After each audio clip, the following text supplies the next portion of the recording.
एक बार की बात है, एक वृद्ध महिला एक राशन की दुकान पर गई। उसके पास राशन खरीदने के पैसे नहीं थे, इसलिए वो दुकानदार से प्रार्थना करने लगी कि वो उसे आटा उधार दे दे। पर दुकानदार ने महिला को उधार देने से साफ मना कर दिया। महिला फिर भी नहीं मानी और बोली कि बस आज दे दो, मैं 2-4 दिन में कैसे भी करके तुम्हें पैसे दे जाऊंगी, मुझे ठाकुर जी की कसम।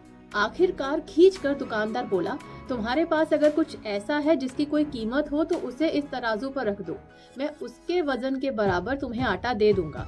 वृद्ध महिला ने कुछ देर सोचा और फिर एक कागज और कलम लेकर उस पर कुछ लिखकर उसे मोड़कर तराजू पर रख दिया। दुकानदार ये देखकर हंसने लगा, फिर भी उसने मुट्ठी भर आटा उठाया और तराजू के दूसरी तरफ रख दिया।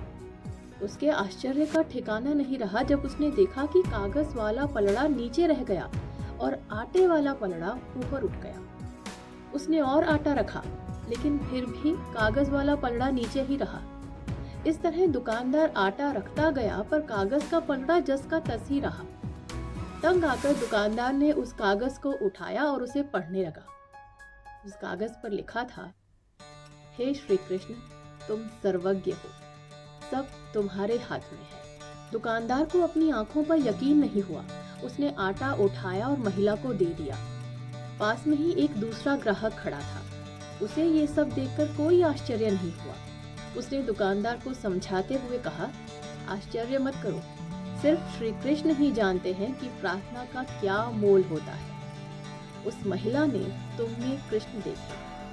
प्रार्थना में बहुत शक्ति होती है, चाहे वह 1 घंटे की हो या 1 मिनट की। प्रार्थना अगर सच्चे मन से की गई हो तो ईश्वर आपकी सहायता जरूर करते हैं और तुम्हारे अंदर बसे ईश्वरीय रूप में उसकी सहायता की। इस वृद्ध महिला को भी उसकी उसी प्रार्थना की शक्ति के दम पर आज रोटी नसीब हुई है, जिसके दम पर लाखों करोड़ों लोगों को होती है। दरअसल पूजा उपासना एक तरह का आध्यात्मिक व्यायाम है, स्पिरिचुअल एक्सरसाइज, जिसे करने से हमारा आत्म बल बढ़ता है, सतोगुण बढ़ते हैं, जिससे हमारे अंदर बसा ईश्वरीय तत्व हमें दूसरों की सहायता करने के लिए प्रेरित करता है।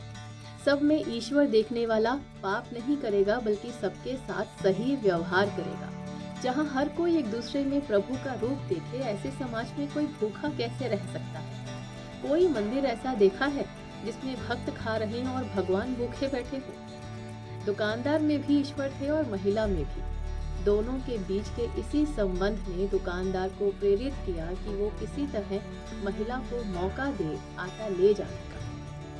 बस जरूरत है अपने अंदर समाये इस ईश्वरीय तत्व को पहचानने और बल देने की, ताकि हर और प्रेम और सद्भाव का फैलाव हो। मुझ में राम तुझ में राम तभी होंगे जब हम उन राम को अपने अंदर जागृत करें, और उसके लिए सबसे सही तरीका है ध्यान करें, योग करें, ताकि हम इस ओर ध्यान दे सकें कि हम सब में ईश्वर मौजूद है। जैसे कि उस वृद्ध महिला ने दुकानदार के अंदर वो ईश्वर पहचाना और उनसे प्रार्थना की कि ईश्वर, आप सर्वज्ञ हैं और मेरी मदद कीजिए, और दुकानदार के अंदर मौजूद उसी तत्व ने उनकी सहायता की।